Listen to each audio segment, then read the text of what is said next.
नमस्कार दोस्तों, मैं सतीश सुमन। दोस्तों, आप सब कैसे हैं? आशा करता हूं आप सभी अच्छे होंगे। दोस्तों, हम पढ़ेंगे आज इतिहास, और इतिहास में चल रहे थे हमारे इतिहास जानने के स्रोत, जिसमें धार्मिक साहित्यों के अंतर्गत हमने पढ़े थे ब्राह्मण साहित्य। और जो उसका ब्राह्मण साहित्य के अलावा जो ब्राह्मणेतर साहित्य है, यानी कि हमने धार्मिक साहित्य को हम कहते हैं, धार्मिक को हमने बांटा दो भागों में, ब्राह्मण साहित्य और ब्राह्मणेतर साहित्य।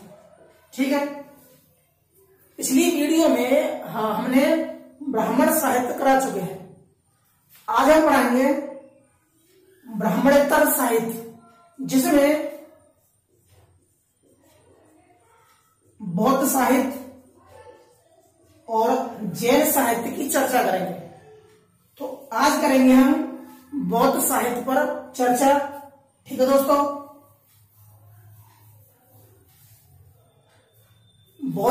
जो बौद्ध साहित्य है,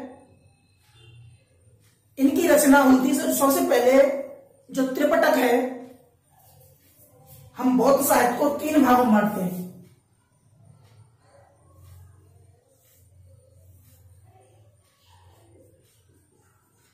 जातक,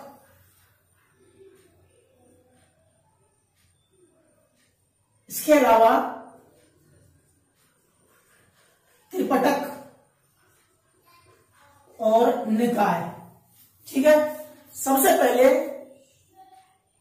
तो जातक कथाएं लगभग 548 कहीं 583 के अंतर्गत आती हैं। इन जातक कथाओं में भगवान बुद्ध की पूर्व जन्म की कथाओं का उल्लेख किया गया है।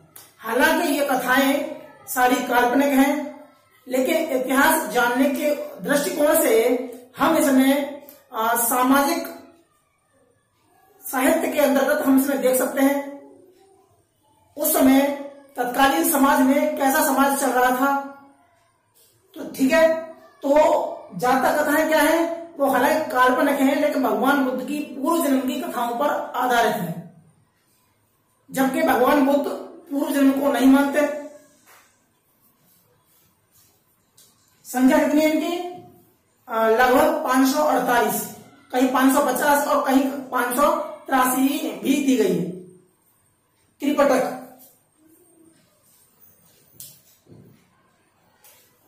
त्रिपिटक को भी तीन भागों में बांटते हैं हम।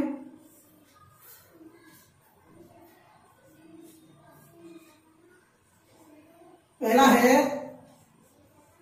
सूत पिटक। ठीक है, सूत पिटक, और दूसरा है विनय पिटक। इन दोनों पिटकों की, त्रिपिटक का मतलब होता है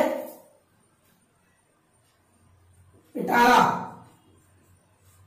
या टोकरा। पिटक का मतलब क्या है?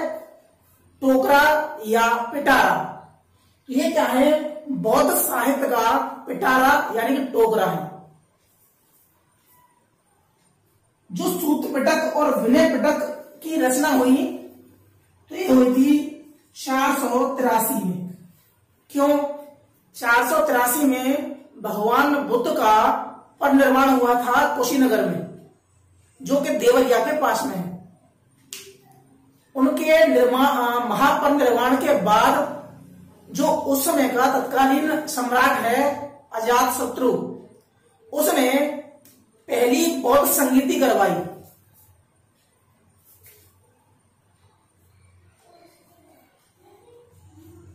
प्रथम बौद्ध संगीति।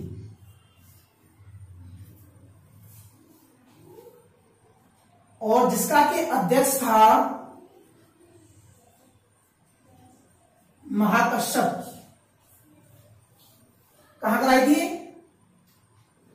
ये कराई थी राजगृह में। यह बन जाता है कि पहली बौद्ध संगीति कब कराई गई, तो कराई गई 483 ईसा पूर्व में, भगवान बुद्ध के महापरिनिर्वाण के बाद। राजा कौन है, तो राजा है अजातशत्रु, जो कि हर्यक वंश का दूसरा राजा है।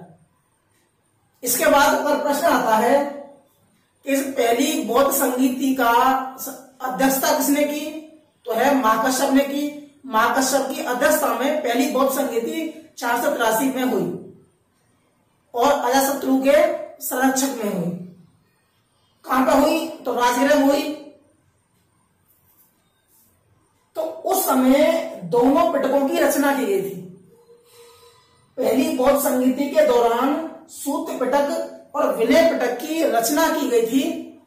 सूत्र पिटक में जो भगवान बुद्ध की 45 साल उनके जो बुद्धत्व प्राप्त हुआ और उनका महापरिनिर्वाण हुआ, तब तक की सारी कथाओं का उल्लेख सूत्र पिटक में है। ठीक है। सूत्र का मतलब क्या होता है, सूत्र का मतलब होता है उपदेश। तो भगवान बुद्ध की सारी जो इतिहास है उसका उल्लेख है सूत्र पिटक में। इसके अलावा भगवान बुद्ध के द्वारा जो भी उपदेश दिए गए उन सारे उपदेशों का जिक्र है सूत्र पिटक में। ठीक है, तो हम लिख लेते हैं इसमें। तो उसमें क्या है, उपदेश। और विनय पिटक में क्या है, आचरण नियम। तो सूत्र पिटक अगर प्रश्न आता है कि सूत्र पिटक में किसका जिक्र है, तो सूत्र पिटक में भगवान बुद्ध के उपदेशों का जिक्र आता है। इसके अलावा विनय पिटक में जो संघ के भिक्षु वगैरह थे, संघ में थे, उनके आचरण, उनके नियम संबंधी बात आती है विनय पिटक में। इसके अलावा तीसरा पिटक है, उसका नाम है अभिधम्म पिटक। तीसरा पिटक कौन सा है, अभिधम्म पिटक। इसकी रचना कब हुई, तो इसकी रचना होती है लगभग 250 BC, जब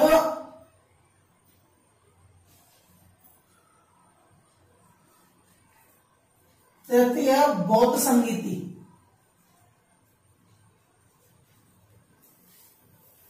कब हुई है, 250 BC के आसपास अशोक के संरक्षण में तीसरी बौद्ध संगीति हुई है। कहां पर हुई है, तो यह हुई है पाटलिपुत्र में। तो इतिहास में बौद्ध संगीति होती है 4।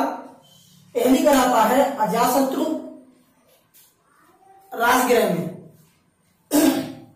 483 के आसपास। दूसरी कराता है, जिसे हम कहते हैं काकवर्ण कालाशोक, वो कराता है इसके तुरंत 100 साल बाद। तो यहां हो जाएगा 383 BC में कालाशोक कराता है सावक मीर की अध्यक्षता में। कहां कराता है, वैशाली में कराता है। तो प्रश्न क्या है कि पहली बौद्ध संगीति होती है राजगृह में, कौन कराता है, अजातशत्रु।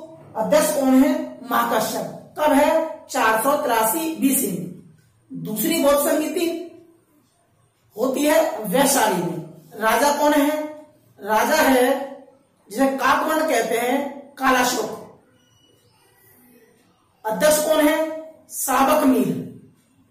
तीसरी बौद्ध संगीति कराता है अशोक। कब कराता है, लगभग 250 ईसा पूर्व के आसपास। कहां कराता है, पाटलिपुत्र में। इसके दौरान, इस संगीति के दौरान एक जो त्रिपिटक है उसकी रचना होती है। हम कहते हैं इनका संकलन होता है। और सूत पिटक का जो संकलन करता है, या लिख दे संकलन, ये कराता है आनंद, जो भगवान बुद्ध का शिष्य है, शिष्य था आनंद। और विनय पिटक का कराता है उपाली। तो प्रश्न ये भी है कि सूत्र पटक का संकलन कौन करता है? आनंद करता है। और विनय पटक का जो संकलन कौन करता है? उपाली करता है। तीसरा जो पटक है वो रचना कब हुई है? अशोक के काल में, तृतीय बौद्ध संहिता में। नाम क्या है? अभिधम्म पिटक। इसमें जो बुद्ध के दर्शन हैं वो इसमें दिए गए। तो इसमें क्या है? उपदेश है हमारे, मतलब बुद्ध के उपदेश हैं। इसमें क्या है? संघ के आचरण संबंधी नियम है। अभिधम्म पिटक में क्या है? बौद्ध दर्शन संबंधी बात है। तो ये हो गया हमारा त्रिपिटक। और त्रिपिटक को यह लिख देते हैं कि सूत्र पिटक को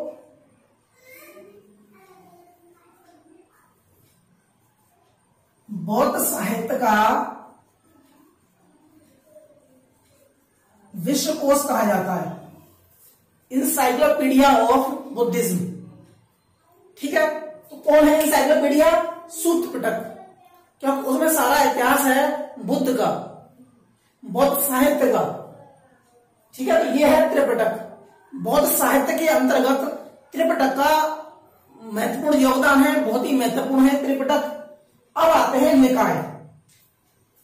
निकाय के अंतर्गत एक है अंगुत्तर निकाय।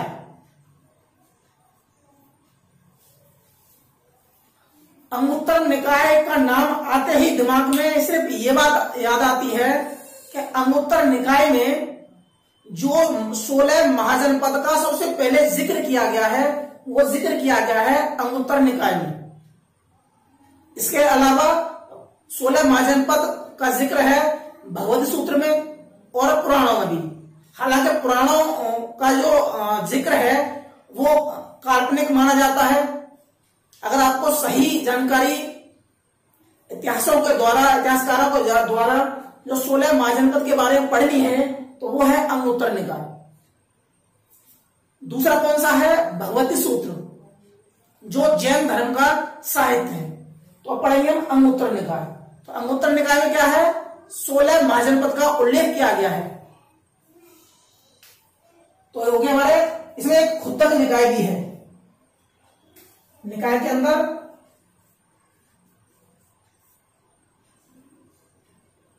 खुद्दक निकाय।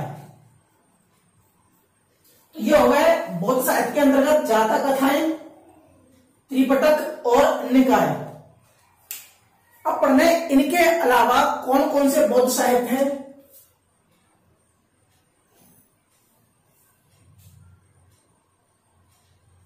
एक है दिव्यावदान।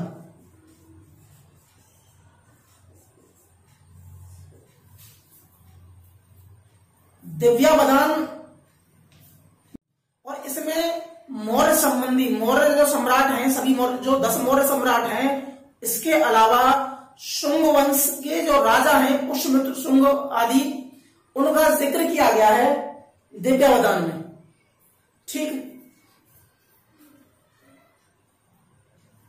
दिव्यावदान के अंतर्गत ही वो बात आती है कि अशोक लगभग 84,000 स्तूपों का निर्माण कराता है। उसकी खुशी में पूरे पाटलिपुत्र को दीप जलाते हैं, जिसमें दीप दानोत्सव कहा जाता है। जैसे आज कुछ लोग दिवाली मानते हैं, हिंदू धर्म में दिवाली मानते हैं, वहीं बौद्ध धर्म में उसे अशोका दीप दानोत्सव के नाम से जानते हैं। दिव्यावदान के अलावा दीपवंश और महावंश।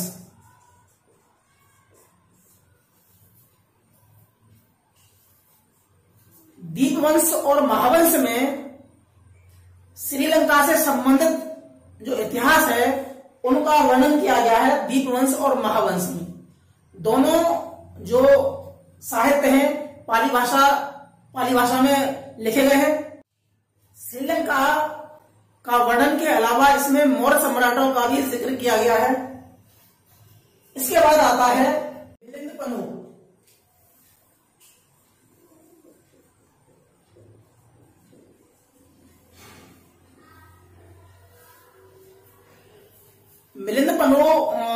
इस साहित्य में, इस पुस्तक में यूनानी राजा मिनांडर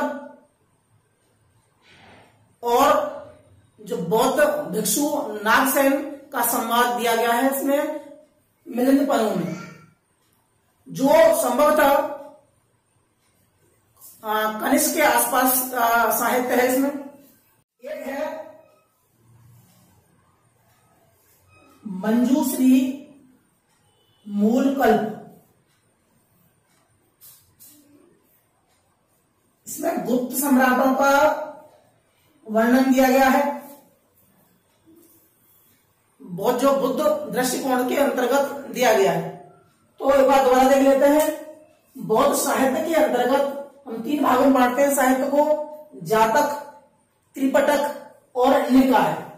जातक कथाओं के अंतर्गत जो जातक कथाएं हैं वो लगभग 500 से ऊपर है, 548 है, कहीं 583 है। ठीक है, हालांकि ये काल्पनिक है और भगवान बुद्ध के पूर्व जन्म पर आधारित कथाएं हैं इसमें। त्रिपिटक को हम 3 भागों में बांटते हैं। त्रिपिटक का मतलब होता है पिटारा, 3 पिटारा। तो कौन कौन से हैं? सूत पिटक है, विनय पिटक है। जो सूत पिटक और विनय पिटक की रचना या संकलन किया गया है 483 ईसा पूर्व या बीसी में, जब भगवान बुद्ध के महापरिनिर्वाण के बाद, उनके निधन के बाद राजगृह में पहली बौद्ध समिति कराई थी अजातशत्रु ने महाकश्यप की अध्यक्षता में। तो इन दोनों सूत पिटक और विनय पिटक का संकलन किया गया था। सूत पिटक का संकलन किया गया है आनंद ने और विनय पिटक का संकलन किया गया है उपाली ने। सूत पिटक में भगवान बुद्ध के जन्म संबंधी बातें हैं, भगवान बुद्ध की बातें हैं और उनके उपदेश दिए गए हैं सूत पिटक में।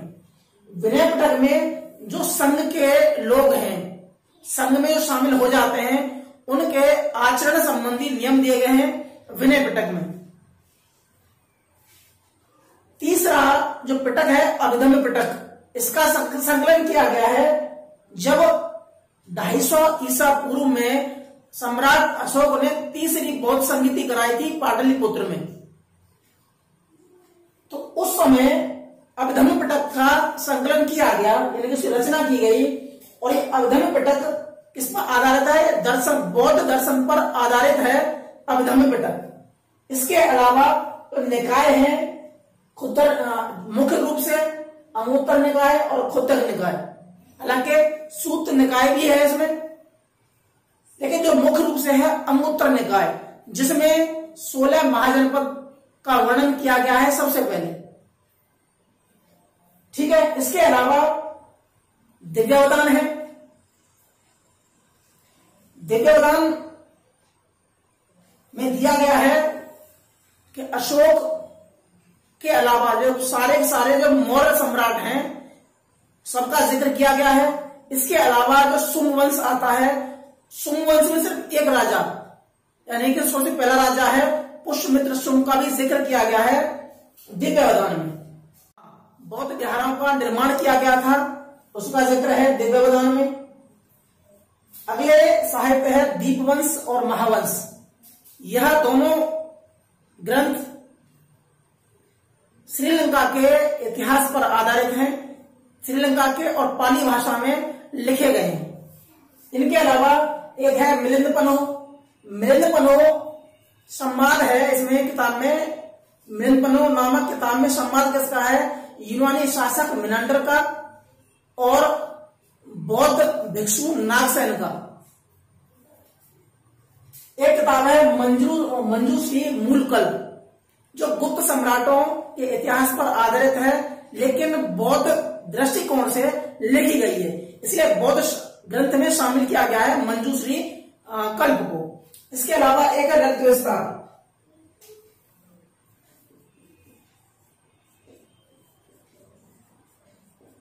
ललित विस्तार, इसमें भी बौद्ध संबंधी बातों का जिक्र किया गया है।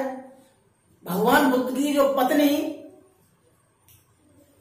पत्नी का नाम इसमें गोपा बताया गया है। अगर प्रश्न आता है कि भगवान बुद्ध की पत्नी का नाम गोपा किस ग्रंथ में बताया गया है, तो वो है ललित विस्तार। हालांकि ये संस्कृत में लिखा गया है। इसके अलावा एक आता है अशोकावदान।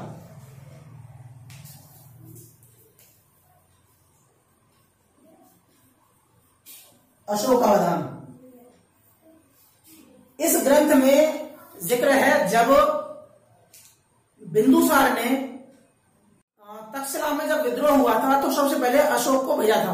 हालांकि उस समय वहां का जो गवर्नर था सुसीन था,